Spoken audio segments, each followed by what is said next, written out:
Gagawa tayo ngayon ng ice candy. Ang flavor ay yung Magnum. So maglagay na tayo ng 1 cup of water.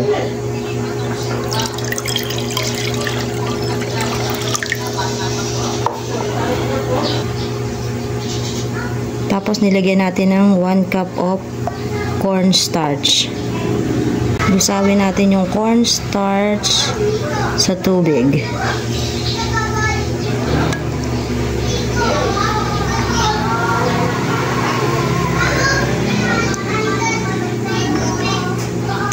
Magsalang na tayo ngayon ng 6 cups na tubig.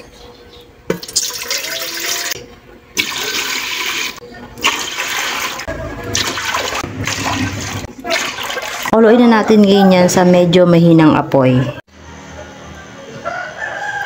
Ayan, pagkapakulo na, lagay na natin yung 1 cup of sugar. So, brown sugar yung nilagay ko dito at yung 1 cup na to ay saktong 1/4. Nailagay ko lahat yung 1/4.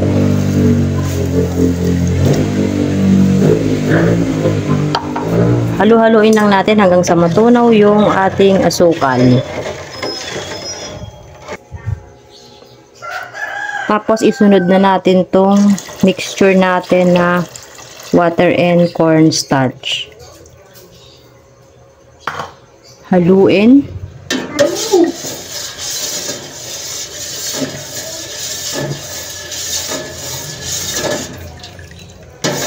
Haluin lang natin para hindi mamuo yung ating cornstarch. Isunod na rin natin tong 1 cup of evaporated milk. Ito yung 370 ml. Ang purpose ng cornstarch dyan sa ating ice candy, siya yung nakapagpapakreamy ng ating ice candy. Tapos ay isunod naman natin itong 1 can of condensed milk.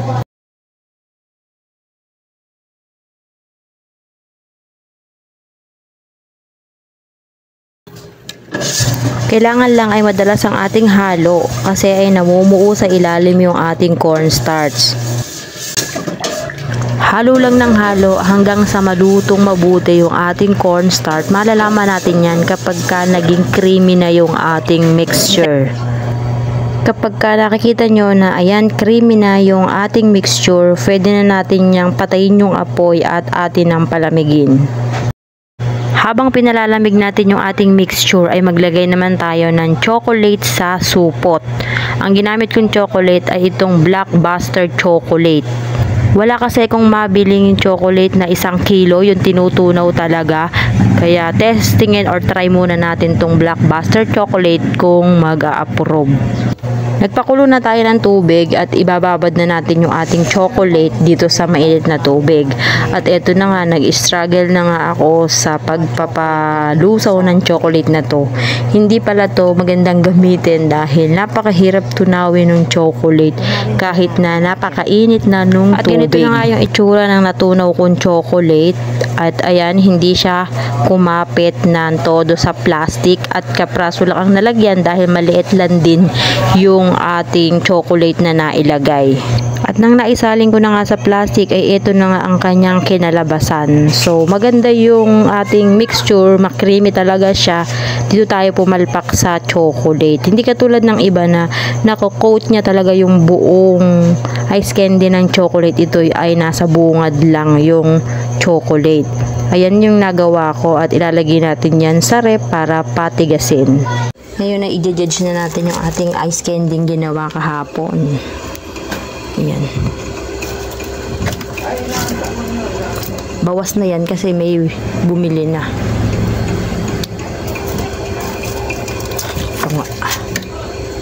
Ayan. So, ganito naging itsura niya. So, ayan yung ating ginawang ice candy kahapon.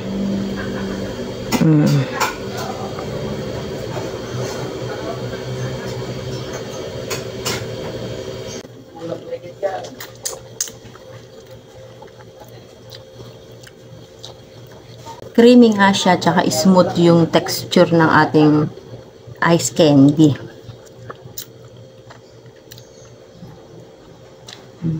Tama lang yung tamis, tsaka yung makrimi yung lasa niya. Kaya lang, dito talaga tayo pumalpak sa chocolate. Dapat kasi, nakukoat siya ng chocolate yung buong candy na to. So, dahil nga maliit lang yung chocolate na nilagay natin at Blockbuster, hindi siya na-coat lahat. So, ang nagastos ko dito ay nasa kulang-kulang 200 kasama yung chocolate na 30 pesos at 40 piraso yung laman. Kumuha pa ako sa isang supot ng 10 pieces kasi 50 pieces yung aking nagawa. Kung ibebenta ko ng 5 pesos ay pagbibilang ko ng 250 pesos. Sa kulang-kulang 200 na puhunan. So, maliit lang yung kita. Pero kung na-tsempohan natin yung magandang chocolate na nailagay, yung tinutunaw na per kilo, malaki kasi yun. Baka mas makatipid tayo or kung mamahal man tayo. Kaya hindi pala nila talaga ublang benta to ng 5 pesos lang. Kasi konti lang yung makikita mo. Kaya ang bentahan nila ay 7 to 10 pesos. Yung cornstarch, kailangan talaga sa cornstarch nagluluto mo ng maayos.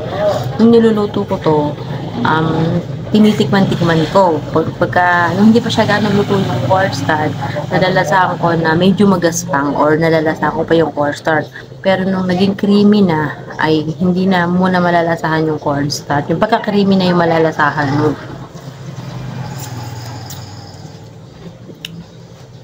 Kaya ayan, palpak yung ating nagawa. Pero bebenta ko lang to ng 5 pesos.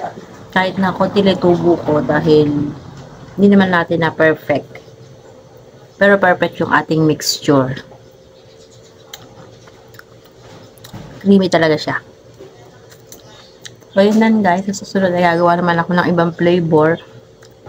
Gagawa ulit ako nito. Kaya lang pag nakita ko na yung chocolate na panglagay talaga sa ice candy. Hindi yung ganitong chocolate.